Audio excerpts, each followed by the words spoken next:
پوری قوم کو مبارکباد کہ ارشد ندیم جس نے ایک تاریخی مارکہ سر کیا اور بہت بڑا ریکارڈ قائم کیا ہے، اور پاکستان کے لیے نہ صرف یہ کہ گولڈ میڈل اولمپکس میں جیتا ہے بلکہ اس نے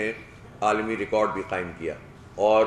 مایوسیوں کے اس دور میں ایک زبردست طریقے سے امید کا پیغام بن کر سامنے آیا ہے۔ ہم ارشد ندیم کو،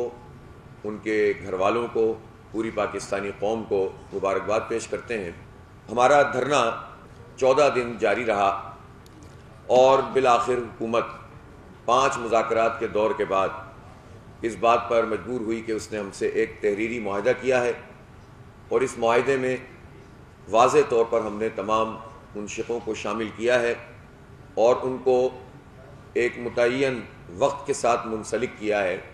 کہ جس کے نتیجے میں عوام کو ریلیف ملے گا۔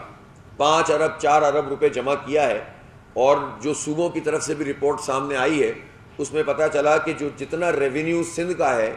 یا پنجاب کا ہے وہ 0.1% بھی انہوں نے جاگیرداروں پر، بڑے جاگیرداروں کے اوپر ٹیکس نہیں لگایا۔ ہم نے حکومت کو مجبور کیا ہے کہ وہ تحریری ضمانت انہوں نے دی ہے، تحریری معاہدہ ہم سے کیا ہے، پوری قوم کے سامنے اور میڈیا کے سامنے انہوں نے اس کا اعلان کیا ہے کہ ہم اس پر عمل درآمد کریں گے، اور یہ عمومی باتیں نہیں ہیں بلکہ اس کو ہم نے ٹائم لیمٹ کیا ہے، اور اس ٹائم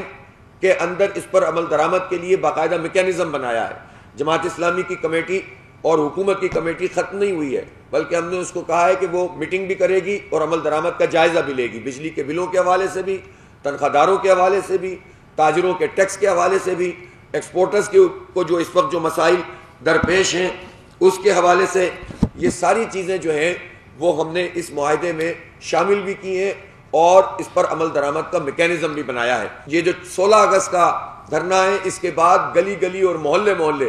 ہماری رابطہ عوام مہم چلے گی، اور میں خود خاص طور پر پورے پنجاب کا اور پورے پاکستان کا جو ہے وہ وزٹ کروں گا اس پورے 1 مہینے میں، اور عوامی جو پورا پریشر ہے اس کو ہم مینٹین کریں گے، اس لیے کہ اگر حکومت بھاگنے کی کوشش کرے گی تو یہ اس وقت ہوتا ہے کہ جب لوگ دھرنا دیتے ہیں اور دھرنا دینے کے بعد مذاکرات کر کے گھر چلے جاتے ہیں، جو میدان میں موجود رہتے ہیں وہ اس پر عمل درآمد کو یقینی بنواتے ہیں۔ اس لیے ہماری یہ پوری تحریک بھی جاری ہے، اور اسی دوران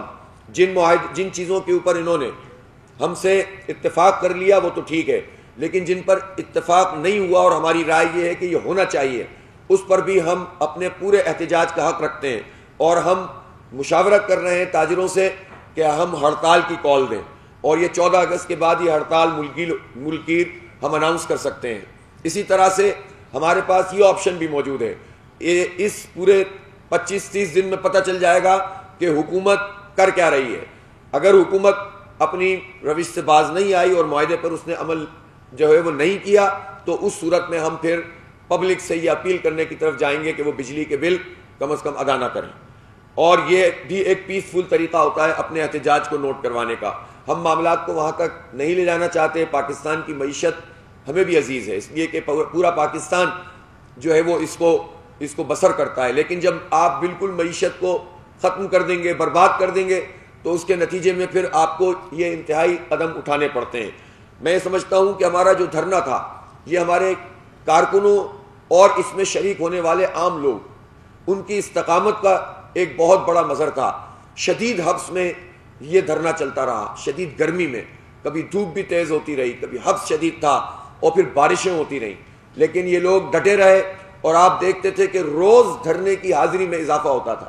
یعنی ورنہ دھرنے کی جو ہمیں تجربات ہیں شروع میں ذرا حاضری ہوتی ہے، بعد میں پھر وہ ایسے ہی چلتا رہتا ہے، لیکن آپ دیکھتے تھے کہ روزانہ یہ جلسہ عام کی صورت اختیار کر لیتا تھا۔ اسی دھرنے میں بین الاقوامی طور پر جو واقعات رونما ہوئے، یہ دھرنا اس کی بھی ایک زبردست قسم کی آواز بن گیا، اور فلسطین کے حوالے سے جب ہمارے سابق وزیر اعظم فلسطین اسماعیل ہانیہ ان کو شہید کیا گیا تو اس دھرنے سے اس کی پوری قوت سے آواز اٹھی، اور تاریخی نماز جنازہ بھی ادا کی گئی، اور جو انہوں نے اپنی زندگی میں اپیل کی تھی کہ وہ یوم اسیران فلسطین منایا جائے وہ بھی شاہ نشان طریقے سے منایا گیا۔ اسی طرح 5 اگست کو کشمیر کے حوالے سے جو بھارت کے اقدامات تھے اس پر یہ دھرنا ایک مؤثر اور طاقتور آواز بنا، اور بہت زبردست قسم کا کشمیر سیشن یہاں پر کیا گیا۔ اسی طرح جو حالات پوری خطے میں موجود تھے، بنگلہ دیش میں ہوئے، ہم نے دیکھا کہ پوری دنیا میں اس وقت ایک موبلائزیشن ہے، ایک پولیٹیکل ایکٹیویزم ہے، تو اس کو بھی ہم نے یہاں سے ایڈریس کیا اور حکمرانوں کو وارن کیا کہ اگر وہ پرامن سیاسی مزاحمت کا راستہ روکیں گے اور لوگوں کو ریلیف نہیں دیں گے تو پھر حالات کسی بھی طریقے کے ہو سکتے ہیں. لہٰذا اس دھرنے کے شرکا نے جس طرح سے اپنے آپ کو منوایا ہے یہ پاکستان کی پولیٹیکل ہسٹری میں ایک نیا باب ہے. اور میں سمجھتا ہوں کہ اس میں جماعت اسلامی کی جو اسلام آباد اور پنڈی اور پھر ہمارے جو صوبے ہیں، ہم نے ہمارا صوبہ پنجاب شمالی ہے جو کہ میزبان صوبہ تھا اور ہمارے پنڈی کے لوگ میزبان تھے، اسلام آباد کے لوگ میزبان تھے. ان لوگوں نے جس طرح سے شرکت کی ہے اور انتظامات کیے ہیں اور جس طرح سے اس پورے دھرنے کو لے کر چلے ہیں وہ بھی بہت دیکھنے کی بات ہے. ہم یہ جماعت اسلامی پورے پاکستان کے لیے ایک رول ماڈل ہے، اس لیے کہ منظم طریقے سے نظم و ضبط کے ساتھ پرامن طریقے سے اپنے سیاسی کیس کو پیش کرنا، اپنے آپ کو ایسرٹ کرنا، اپنے آپ کو منوانا، حکومت کو جھکانا اور بدامنی نہیں ہونے دینا، انتشار نہیں پھیلنے دینا، فساد سے لوگوں کو روکنا، یہ ایک بہت بڑی بات ہوتی ہے. ورنہ تو یہ ہو سکتا تھا کہ جس دن اسلام آباد میں انہوں نے بندش کر دی تھی، چاروں طرف کنٹینر رکھ دیے تھے، تو ہم بھی ایک ایڈونچر کرتے اور جو ہم نے طے کیا تھا کہ ہم ڈی چوک جائیں گے، ہم پہنچتے، ہنگامہ ہوتا، گولیاں چلتی، دونوں طرف سے جو ہے وہ فسادات ہوتے، پولیس والے جو ہے شیلنگ کرتے، کارکن زخمی ہوتے، یہ سب کچھ ہوتا لیکن مقاصد حاصل نہیں ہوتے. اور ایک دن کی لڑائی حکومت ورسز جماعت اسلامی بنتی، جماعت اسلامی کو اس میں ایک وہ مل جاتی، ایج مل جاتا، وہ ڈسکس ہوتی، وہ مظلوم بنتی اور بات ختم ہو جاتی، ایشو پر کوئی بات نہیں کرتا. مسئلہ پاکستان کا یہ ہے کہ پاکستان میں ایشو کی سیاست نہیں ہو رہی، پاکستان میں شخصیات کی سیاست ہے، ذاتیات کی سیاست ہے، نفرت کی سیاست ہے، لسانیت کی سیاست ہے.